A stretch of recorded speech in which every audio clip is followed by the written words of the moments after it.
Hello guys, welcome back to my channel, my brotherku ya. Jumpa lagi nih sama saya, siapa lagi kalau bukan John Itung. Oke guys, di kesempatan kali ini saya akan mereview LCD touchscreen untuk HP Vivo ya, Vivo Y83. Nah, ini saya akan langsung skip ke pemasangan. Ini touchscreennya udah nggak berfungsi. Nah, ini akan kita ganti satu set dan ini tidak terlalu mahal juga harga LCD touchscreen satu set ini. Nah, ini akan kita skip langsung ke pemasangan. Untuk berapa harganya, gimana kualitasnya, apakah worth it atau make sense untuk kita beli dengan harga segitu, kita mendapatkan kualitas yang seperti apa. Nah, itu nanti saya akan jelaskan setelah pemasangan LCD touchscreennya ini guys ya. Baiklah, di sini nah touchscreennya udah kagak berfungsi. Saya langsung skip ke pemasangan. Adapun semua penjelasannya saya akan jelaskan setelah pemasangan. Baiklah, saya skip dulu langsung ke pemasangan guys. Oke. Oke guys, nah di sini udah kita pasang ya LCD touchscreen-nya dan ini sudah satu malam lamanya atau 12 jam, jadi ini udah kering maksimal. Nah, sebenarnya 3 sampai 4 jam itu lemnya ini sebenarnya udah kering gitu. Nah, namun untuk pengeringan lebih maksimal itu sekurang-kurangnya 12 jam lamanya atau satu malam guys ya. Nah, ini udah kita rapetkan kan pakai isolasi kertas. Kita lepas dulu isolasi kertasnya. Jadi isolasi kertas ini guys, dia hanya dia hanya menempelkan saja gitu. Nah, namun dia tidak menekan terlalu kuat. Kalau ditekan terlalu kuat nanti LCD-nya bergaris atau buram gitu kan. Nah, ini enggak. Jadi begitu dilem dia asal dilengketkan aja gitu. Nah, supaya LCD touchscreen-nya ini enggak bergeser seperti itu. Nah, sampai di sini udah kita lihat nih. Nah, ini untuk pelindung layarnya ini, pelindung layar LCD-nya ini nanti dulu aja baru dilepas biar aja kayak gini guys ya. Nah, ini sudah kita pasang. Nah, di sini kita akan mereviewnya guys ya. Kita akan mereviewnya. Nah, ini sebelum kita mereviewnya, di mana abang beli gitu kan, berapa harganya.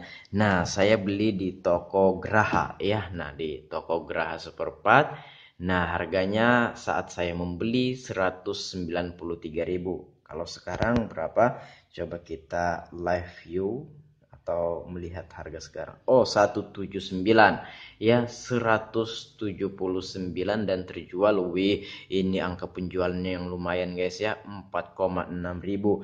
Ya, harganya sekarang 179. Nah, waktu saya membeli 193. Wah, ini harganya ini turun lagi guys ya. Nah, harganya turun berapa? Sejak saya beli 193 ya. Nah, sekarang 179 ya. Coba kita kurangkan dulu ya. Coba mana kalkulatorku. Jadi harganya itu kurang berapa bang? Iya, 179 ya. Harga saya beli 193 kurang 179. Oh, kurang 14.000 guys ya. Nah, kurang 14.000. Wah, enggak juga signifikan sih. Ya.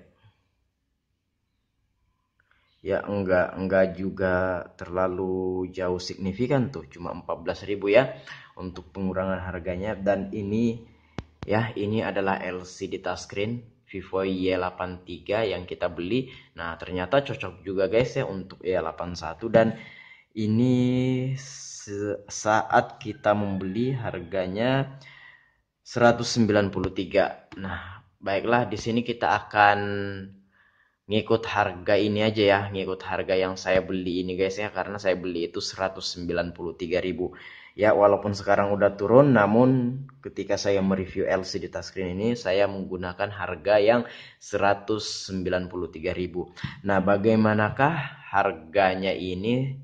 Harga 193.000 ini apakah worth it ya dengan kualitas LCD yang diberikan? Oke. Nah, di sini kita bisa melihatnya sama-sama guys ya. Di sini kalau kita lihat untuk kualitas gambar LCD-nya itu ya bagus-bagus saja ya. Kalau kita bandingkan dengan yang ori pabrik ya mungkin mau 11 12 saja tuh ya. Ini kita bisa lihat tuh ya. Nah, ini kita bisa lihat. Nah, untuk gambarnya ini LCD-nya menurut saya bagus, enak dilihat ya. Mau kurang lebih saja sama yang ori pabrik. Nah, ini kita bisa lihat sama-sama di sini dengan harga 193.000 saat saya membelinya ini ya dengan kualitas LCD yang diberikan ya itu bagus ya. Ini kita bisa lihat, enak dilihat dan kurang lebih saja 11 12 sama yang ori pabrik ya. Oke, nah dari segi LCD bagus ya. Kemudian dari segi touchscreen bagaimana Bang? Dari segi touchscreen, nah ini coba kita cek dulu fungsi semuanya bintang pagar 558 untuk Vivo ya, bintang pagar 558 pagar untuk Vivo. Tapi di HP lain beda lagi guys ya. Nah coba kita cek handwriting atau touchscreennya. Nah ini udah kita cek dan berfungsi semua. Nah, jikalau dia berfungsi semua, dia akan kita hijaukan begini kan, dia akan warna hijau semua. Kemudian nanti ada tulisannya pas, kemudian dia kembali secara otomatis. Itu menandakan bahwasanya touchscreen-nya ini ya semuanya berfungsi, tidak ada daerah yang tidak berfungsi kayak gitu kan. Nah, tinggal kita hijaukan semua. Nah, tinggal satu lagi. Oh, masih ada lagi yang ketinggalan. Kalau ada yang masih kosong, dia belum mau kembali tuh ya.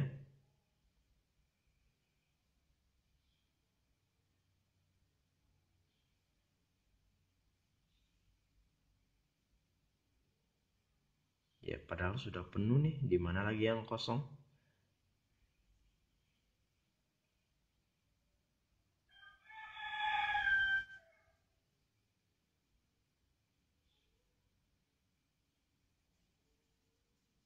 Nah, sebenarnya kita nggak usah kesini-kesini, ya. Nah, walaupun kalau kita arahkan tangan kita ke sini, itu yang hitam-hitam itu akan mengikuti, it's okay, nggak masalah guys ya. Nah, tapi kalau kita hijaukan aja tuh yang hijau-hijaunya ini, ya biasanya kalau hijau semua, nah, oh ini satu lagi yang udah terkena. Coba. Nah, kalau begitu, pas begitu, berarti berfungsi semua. Nah, untuk fungsinya oke. Dan untuk ini tangan kita menyentuhnya ini itu sama banget guys ya. Sensitifnya dengan yang ori pabrik. Ini 100% sama banget tuh dari segi penyentuhan ya, dari segi kita menggunakan touchscreen-nya ini, menyentuh layarnya ini ya kurang lebih saja enaknya sama dengan yang ori pabrik, sensitifnya pun sama dengan yang ori pabrik. Dengan harga 193.000 ini dengan kualitas touchscreen yang diberikan itu worth it menurut saya. Nah, dan juga kita akan mengecek sensor atau proximity sensor karena beberapa HP ya, nggak semua HP ketika diganti LCD touchscreen-nya sensornya ketutup. Kalau ketutup itu kalau kita nelpon layar otomatis mati ketika nelpon ya. Nah, seperti itu. Ya, itu ribet. Nah, biasanya kalau sensor itu fungsinya kalau kita nelpon, kalau kita dekatkan HP ini ke telinga, dia mati supaya nantinya tidak ada yang tertekan, tidak mengganggu kita yang lagi menelpon. Namun, kalau sensor itu tertutup, nah, tanpa kita dekatkan ke telinga, dia akan mati layarnya. Dan juga kalau kita dengarkan voice note via WhatsApp, biasanya layarnya akan mati kayak gitu. Nah, ribet kan? Nah, coba kita cek dulu sensornya. Nah, tapi kalau misalkan nih teman-teman mengalami ketika ganti LCD sensor ketutup, jangan khawatir. Saya sudah membuat videonya guys ya. Nanti ku taruh linknya di deskripsi membahas tentang LCD touchscreen yang baru diganti sensor ketutup malah gitu kan. Nah, jangan khawatir, saya ada solusinya. Silahkan cek deskripsi, nanti ku taruh link videonya di deskripsi. Nah, oke, di sini coba cari sensor. Ada enggak? Sensor. Nah, ini infrared proximity test. Kalau kita dekatkan tangan kita, dia baru berwarna hijau, itu menandakan sensor normal. Tapi kalau tanpa kita dekatkan tangan kita, dia hijau aja seperti ini, nah itu sensornya yang tertutup. Dengan kata lain, kalau sensor tertutup itu, layar itu otomatis mati kalau kita dengarkan voice note di WhatsApp, atau kalau kita melakukan panggilan via Facebook Messenger, atau pokoknya intinya melakukan panggilan kayak panggilan WhatsApp gitu kan, kayak panggilan biasa, dia akan mati sendiri ya layarnya. Nah, ada beberapa HP yang sensor ketutup, ketika nelpon layar mati, tekan tombol power mau nyala tuh ya layarnya. Ada juga beberapa yang nggak mau nyala sampai dengan telepon diakhiri sama lawan bicara kita, kan itu ribet. Nah, oke. Coba kita lihat atau kita review lagi brightness atau kecerahannya. Oh, kecerahannya bisa dimainkan ya. Nah, oke, tiba kita ke kesimpulannya. Dengan harga 193.000 ini, yang dimana harganya sekarang udah turun jadi 179 ya, jadi kurang atau ya kurang 14.000 atau turun 14.000 ya harganya. Nah, dengan harga 193.000 ini, sejak saya membeli, saat saya membeli ya, dengan kualitas LCD yang diberikan ya, mau kurang lebih saja gambarnya ini, warnanya ya, ini mau kurang lebih saja dengan yang ori pabrik, dengan kualitas LCD seperti ini, dengan fungsi touchscreen yang kesensitifannya 100% kurang lebih saja sama dengan yang ori pabrik, dan dengan sensor yang aman-aman saja, kemudian brightnessnya juga main, menurut saya ini worth it untuk dibeli. Nah, itulah review dari saya. Ini tanpa ada yang saya tambah-tambahi pun, nggak ada yang saya kurang-kurangi. Ini apa adanya saya bilang seperti ini, dan saya recommended ya, kalau teman-teman pengen beli LCD touchscreen-nya ini, saya recommended guys ya, karena dengan harga segini kita dapat kualitas yang segini ya, it's okay ya.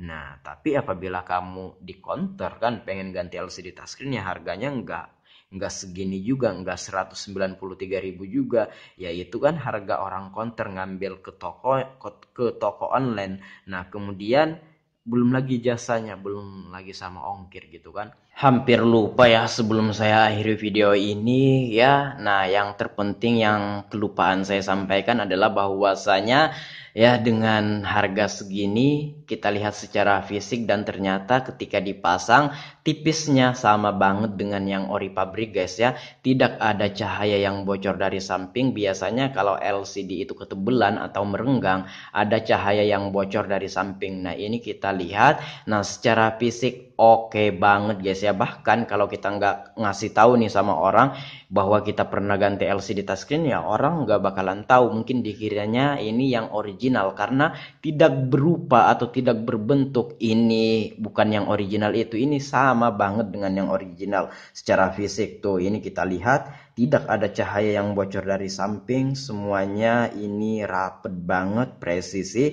sama seperti atau kurang lebih sama dengan yang ori pabrik guys ya, secara fisik.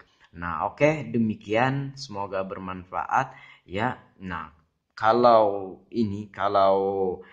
harganya itu biasanya beda-beda ya, beda-beda daerah atau beda-beda counter, itu beda-beda guys ya, harga ininya penggantian LCD touchscreen. Tapi kalau pada satu daerah biasanya itu mau kurang lebih saja, misalkan di daerah A, misalkan kan di kecamatan A ada antara counter sama counter itu ya, untuk penggantian LCD-nya biasanya kurang lebih mau sama aja. Nah, yang beda itu kalau di daerah Jawa sama Kalimantan, nah itu biasanya beda. Tapi kalau satu daerah biasanya itu mau sama saja. Andai pun berbeda ya kurang lebih saja, maksudnya nggak juga jauh perbedaannya, paling selisih berapa gitu. Nah, nggak juga terlalu jauh perbedaannya. Oke, demikian, semoga bermanfaat. Sampai jumpa di kesempatan yang lain. Kalau ada pertanyaan silahkan komen aja. Kalau ada pendapat lain silahkan komen-komen juga. Kalau teman-teman pengen sharing sama John Itung, silahkan DM Instagram. Instagramku ada di sudut kiri bawah video ini, @John Itung. Saya akhiri, saya John Itung. See you the next video my brotherku.